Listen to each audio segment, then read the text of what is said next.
Oke, kita belajar tentang cermin cekung. Contoh 1, SP 01, soal pengantar. Benda setinggi 6 cm berada di depan cermin cekung yang berjari-jari 30 cm. Bila jarak benda ke cermin 20 cm, maka tentukanlah jarak bayangan, perbesaran bayangan, tinggi bayangan, dan sifat bayangan. Nah, pertama yang diketahui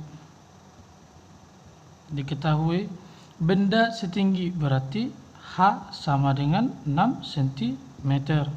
Baru yang kedua, berada di depan cermin cekung yang berjari-jari 30 cm berarti R sama dengan 30 cm. Bila jarak benda ke cermin S sama dengan 20 cm. Tentukanlah jarak bayangan. Ditanya jarak bayangan S aksen, perbesaran bayangan M,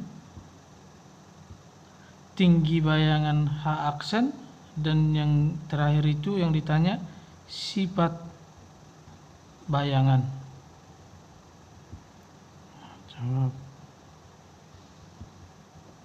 Nah, di sini kita harus mengingat rumus umum dari cermin, yaitu 1/F sama dengan 1/S ditambah 1/S aksen. Nah, ini dia. Nah, dari rumus ini yang diketahui itu HRS. Nah, yang tidak memenuhi pada rumus yaitu tidak adanya F yang diketahui. Nah, F bisa kita cari dari R, di mana F sama dengan setengah dikali R sama dengan setengah dikali 30 sama dengan 15 cm. Nah, inilah dia F-nya. Nah, sekarang kita masukin ke rumus.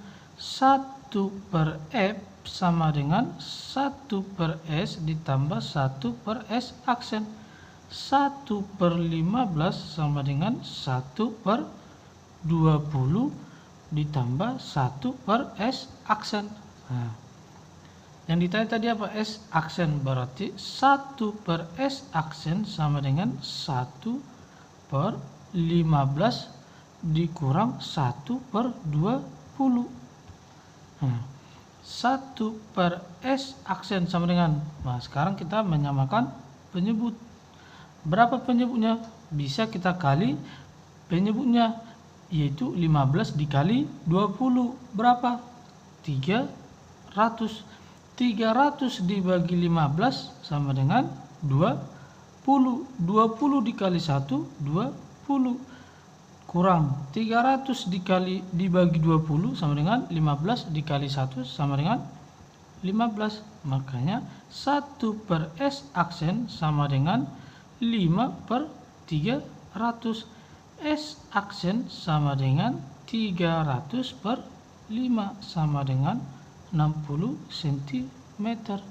Nah, inilah tinggi jarak bayangannya. Nah, sekarang perbesaran bayangan. Ini tadi A. Nah, sekarang perbesaran bayangan. Nah, apa tadi yang diketahui? S-nya sudah dapat, jarak benda, jarak bayangannya sudah ada. Nah, untuk rumus perbesaran itu ada dua. M sama dengan S aksen per S, atau M sama dengan H aksen per H.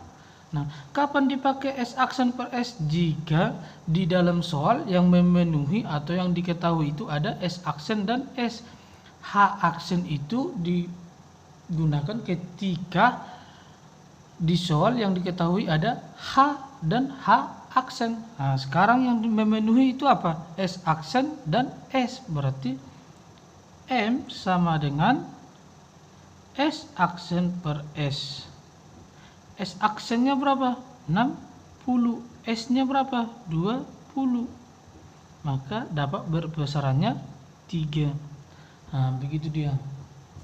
Paham sampai sini? Nah, 3 kali. Sekarang yang C. Yang C apa yang ditanya? Yaitu H aksen.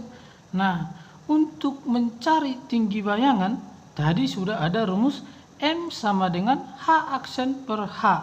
Berarti M-nya sudah ada, H-nya sudah ada. H-nya tadi ada 6 cm pada soal. Berarti M sama dengan H aksen per H. M-nya berapa? 3 sama dengan H aksen per H-nya tadi 6 cm. Berarti H aksen sama dengan 6 dikali 3 sama dengan 18 cm. Inilah dia perbesaran bayangan. Nah, sekarang sifat bayangan yang terbentuk. Sifat bayangan.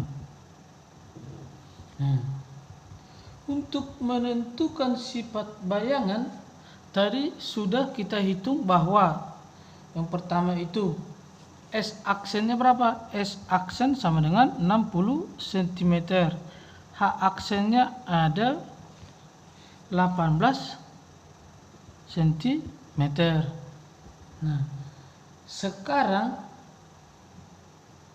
jika S aksen bernilai positif, maka bayangan berada di depan cermin sehingga bersifat nyata dan terbalik. Berarti sifat bayangan yang pertama adalah nyata, yang kedua terbalik.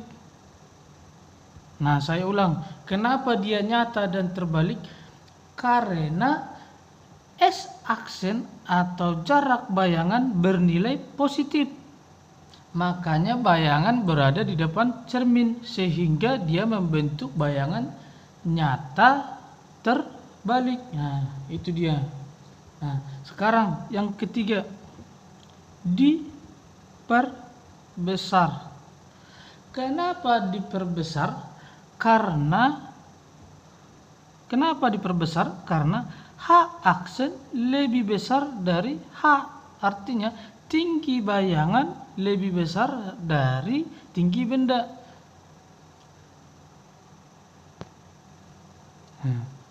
Saya ulang. Kenapa dia diperbesar? Karena H aksen lebih besar dari H. Tinggi bayangan lebih besar dari tinggi benda. Di mana itu? Tadi H aksennya kan 18 cm lebih besar dari H. H-nya berapa? 6 cm. Makanya dia diperbesar. Nah, yang keempat, apalagi sifat-sifat bayangannya? Nah, sampai sini dia. Nyata, terbalik, diperbesar. Paham sampai sini kan?